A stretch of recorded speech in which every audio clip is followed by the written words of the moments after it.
se a religião é boa ou é má para a sociedade. Porque... E trouxe outras mudanças também. Por exemplo, algo que não era a regra antes do cristianismo, e o cristianismo herdou isso do judaísmo.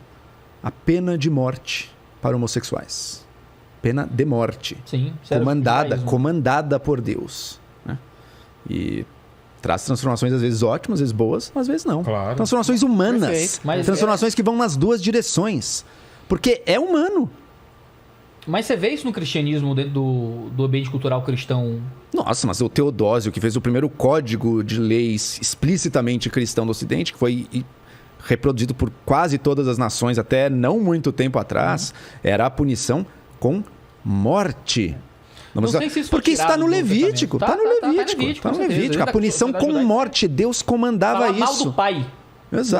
Exato. Falar contra os pais, né? Existiam muitas penas de morte na comunidade judaica, né? Quando o cristianismo se manifesta, existe um progresso muito grande nessa percepção do mundo, né? Então você tem as primeiras leis a favor de crianças, né? São leis cristãs. As primeiras leis a favor de mulheres são leis cristãs, de velhos são leis cristãs. Né? Isso é dado, é século II, século IV. Você pensa no trabalho missionário na Índia, por exemplo, né? Você tinha o ritual da Sati. Sati significa boa mulher em indiano. Quando o marido morria, a mulher tinha que ser queimada junto com o cadáver do marido. Enterrava junto. Né? E foi o William Carey, levando o evangelho lá, que acabou com isso, né? Até costumes indígenas de matar crianças que nasceram gêmeas, né? Porque a alma veio duplicada e tal. Foi o trabalho missionário de cristãos. Falam muito mal do trabalho missionário de cristãos com índios, né? Tá acabando com a cultura do índio e tal. Mas existem muitos efeitos sociais positivos também desse tipo de processo civilizacional que chega. Agora, sempre ambivalente, né? Mas essa é a questão, é que você precisa defender que no fundo é positivo mesmo no ponto de vista humano, social. Mas é ambivalente. Eu concordo com você. Olha a violência que foi feita com tantas comunidades tradicionais, no nosso território mesmo. Por quê? Porque baseado numa crença de que quem não acredita nessa historinha que eu estou te trazendo aqui, vai para o inferno pela eternidade. Mas se você não está muito certo disso, você tem que reconhecer que essa crença é no mínimo problemática, concorda? Não, João. Eu acho que você tá porque ela justifica tudo. Não justifica tudo. Não deveria justificar. Veja. Eu posso justificar eu não estou defendendo que a religião... Acho que você citou ótimos exemplos de efeitos positivos que tem. O que eu estou tentando trazer é verdade, mas espera aí.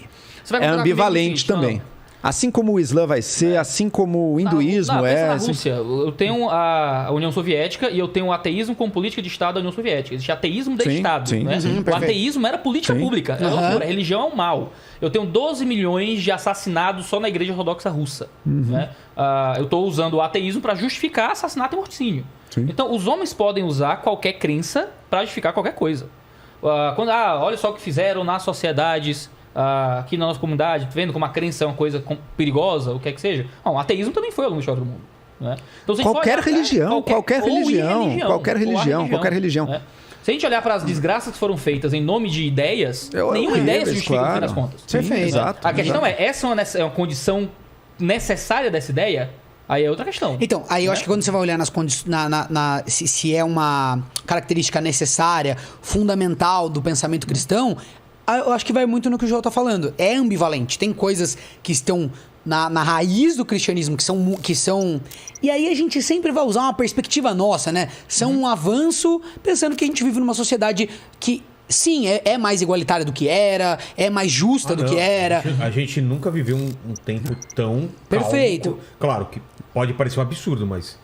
tão calmo, a gente está num momento mais... E lembrando que a gente conseguiu conquistar isso em parte pelo cristianismo e em parte pela negação, ou pela relativização do cristianismo enquanto força social. Porque quando ele dominou assim da forma mais explícita, o negócio era pesado. O exagero era ruim. O bom, a total pode ser perigoso também. O bom é um pouco ali, exagero de cristianismo. Eu acho que isso é abandono do cristianismo. Porque eu pego a mensagem de Jesus, eu pego a mensagem de Paulo.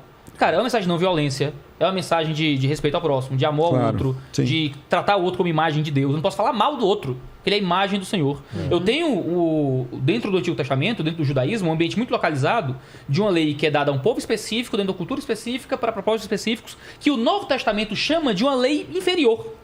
Que trata o antigo pacto mosaico como um pacto de carne. Essa é a linguagem do Antigo Testamento, do Novo Testamento. É um pacto de carne, é um pacto inferior. E o autor aos Hebreus vai dizer, houve uma mudança de lei com a mudança de legislador, porque Jesus é superior àquilo. Ele vai falar dos propósitos do antigo pacto, e você está lidando com um povo num ambiente militarizado há 6.000 anos atrás. É um outro esquema, um outro mundo. A gente até olha para o mundo com outros olhos. Mas a gente tem, dentro do próprio modo como o cristianismo interpreta o Antigo Testamento, nada que justifique esse tipo de uso.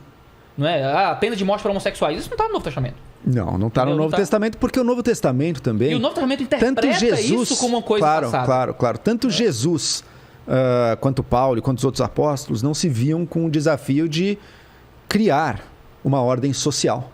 A ordem social estava dada, com parte do império, que não tem nada a ver com a gente, a preocupação do cristão está fora dessa ordem temporal, está com a eternidade, está com o reino de Deus.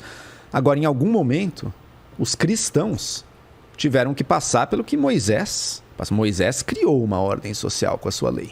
Maomé criou uma ordem social. Em algum momento, os cristãos chegaram lá em cima e falaram, opa, e aí? Como é que a gente transforma essa fé que antes era uma relação privada com Deus, mas que agora está tendo que criar e manter uma ordem social? As leis da Roma pagã funcionam? Não é o que a gente acredita. Quais são, então? A gente viu 2.000 anos. Pois é, a gente viu 2.000 anos de diferentes tentativas de aplicação delas. De cristãos muito sinceros. Às vezes fazendo atrocidades. Eu acho que é fácil para você pegar como um cristão do século XXI, que já nasce sem a tentação também, digamos, dessa intolerância do Estado, sem essa...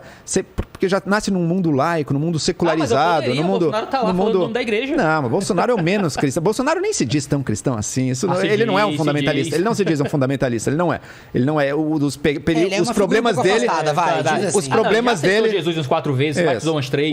Ele tem muita coisa ruim, mas ele não é um fundamentalista. Alguém que está na ferro e fogo em nome de uma fé que o cara pode estar viajando, mas que traz... Você traz valores de tolerância e secularismo do século XXI que pessoas que lutaram contra as igrejas cristãs tiveram que forjar pra gente.